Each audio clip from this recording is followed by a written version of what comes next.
Hello and welcome to the Ramp Room, or Crow Valley Porsche as we will be officially called within the next week or 10 days.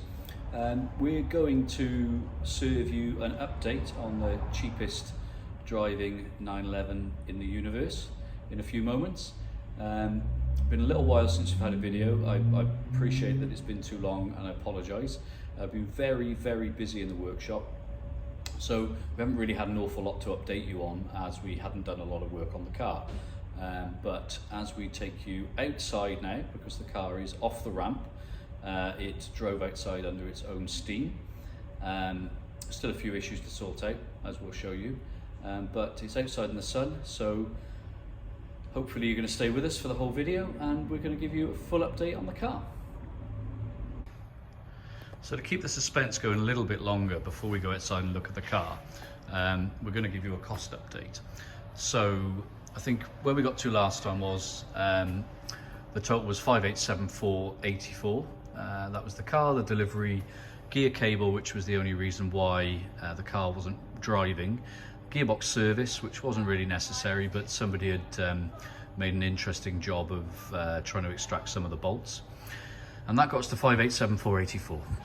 Since then, we have done some work. We've changed the brake pipe that goes over the top of the steering rack, 5427. We've put an O2 sensor in to try and cure a misfire, which still exists. We bought some seats, which I'm going to show you in a minute. The original ones weren't worth saving. So our new total is still a fairly modest £6,303 and 11 pence. However, as you may have already spotted, there's some next steps. These are the things we're going to be undertaking next. The car is going to be painted down both sides, the bumpers are going to be painted, and the hardtop is going to be painted. Hardtop came with the car, was incorrect colour. We're going to do some refurbishment work on the seats we bought. For the paint, the budget's about £2,000. Hoping to come in a bit less than that. We're using a friendly painter who we send a lot of work to, and we're going to do some of the prep. Obviously we've done some of the strips, so we're going to try and save a bit of money that way, but without taking the mick out of them. We're going to do a little bit of refurbishment on the seats. We're going to do a video on that. My friend Mike the trimmer is going to clean, do a little bit of paint on the seats, on the Metropole Blue seats, and recondition them for us. Maybe do some reconditioning on the rear seats as well. We're going to cure the misfire. I have no idea how much that's going to cost because we don't know what it is yet. We're going to refurbish the wheels, which will be about £240. Put a set of tyres on, which will be about £500. I've actually got two already, which I bought cheap, the new Yokohama Advanced Sport. So I've only got to buy two front ones. But it's going to add up to about £500. We're going to clean the interior, which is going to cost us nothing.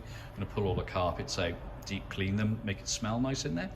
We're going to fix the roof mechanism, which again, I don't know how much it's going to cost at the moment. I'm hoping that I'm going to get away with just buying a used motor and pinching the potentiometer off it, because I think that's wrong. That's what's wrong with it. And then kind of gets us to a cost of about £9,200, just under, but with two big question marks, which is, is the roof going to cost a fortune to fix, and how much is it going to cost to cure the misfire? So with no further ado, there is the car ticking over in the sunshine. As I said, the car drove out here under its own steam. Apologise in advance if there's any noise or passing cars. I wanted to get the car outside to show it properly. It is ticking over. There is a slight misfire from bank 2, cylinder 6. I have scoped that bore. There's no damage to the bore, so it is something else. I have actually swapped the spark plug and a coil pack as well. Has changed the O2 sensor, but that hasn't cured our issue, unfortunately. So the car's looking pretty good. It's looking good in silver. We like how it looks. The wrap came off the bonnet. With I think I said without any damage at all. We hadn't finished unwrapping the windscreen frame, but that is off now without any damage at all, and the rear clam dewrapped without any damage either.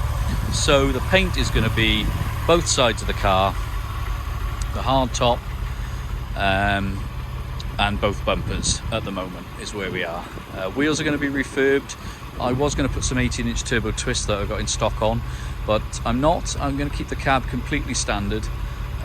So we're going to leave it on the 17s. I think it suits the car, but they're going to look a lot better when they're in a nice fresh coat of Porsche silver.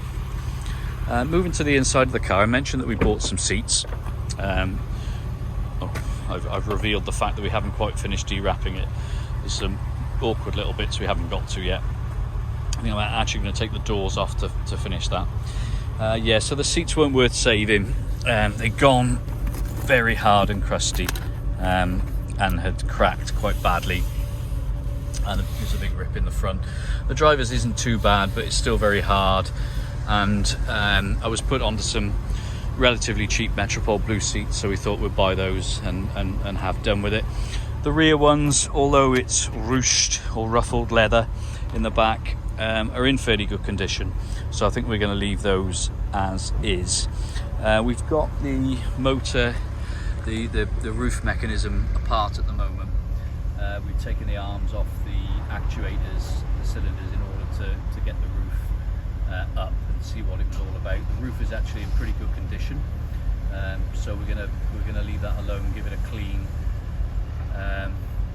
maybe get some restoring products on it. But other than that, the roof is okay. The rear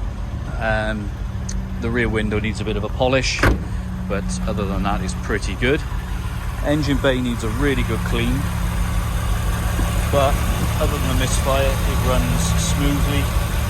It sounds good, and we're pretty happy with it. I think we're going to find a wiring issue for the misfire. I think that we've had some rodent action in the wiring.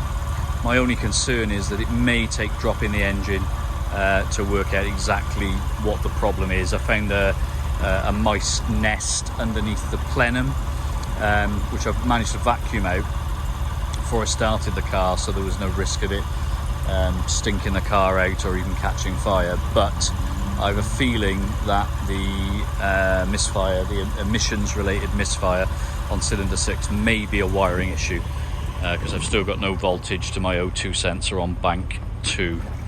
Coming up the driver's side of the car, apart from needing a good clean, the door card's good. So the car is ticking over.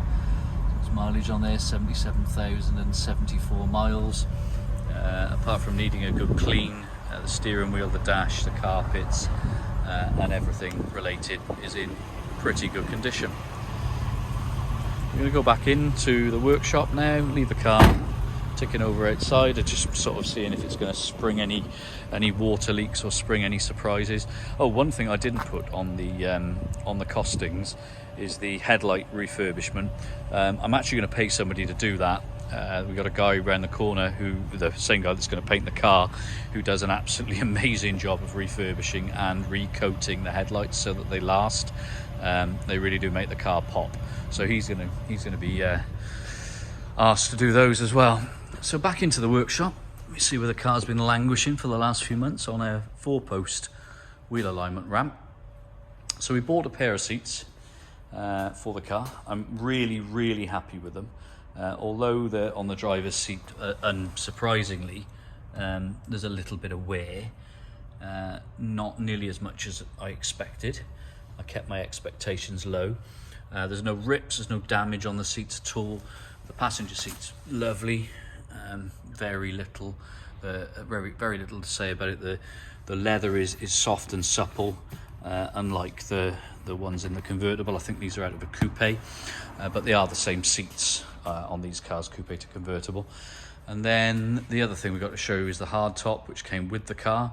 Bizarrely, these are worth very little, the 996 hard tops. The Boxster ones seem to be worth a fair amount of money, but these seem to change hands for about £300 or £400 in the UK, a lot more in the US. So we're not going to bother trying to sell it on, being the wrong colour. We're just going to get it painted the same time as we've got paint mixed up to paint the rest of the car.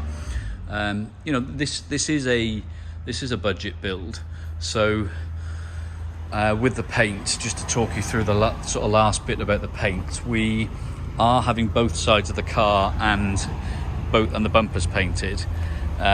We are trusting our painter, who does an amazing job, to get the best match he possibly can, because we are not painting the bonnet, we are not painting the windscreen frame, we are not painting the clam shell cover because there's nothing wrong with it.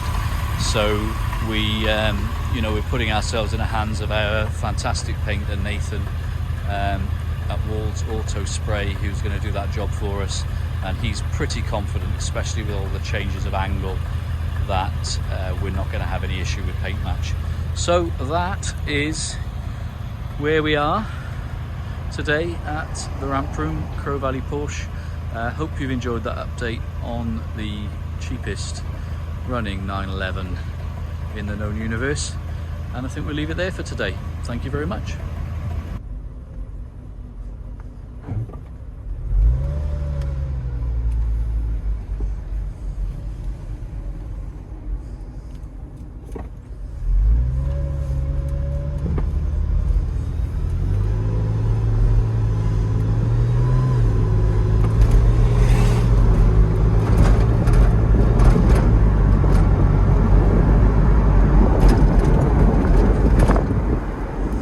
So the car drives pretty smoothly, even though it's got a slight misfire. The gearbox changes perfectly normally, following the cable replacement.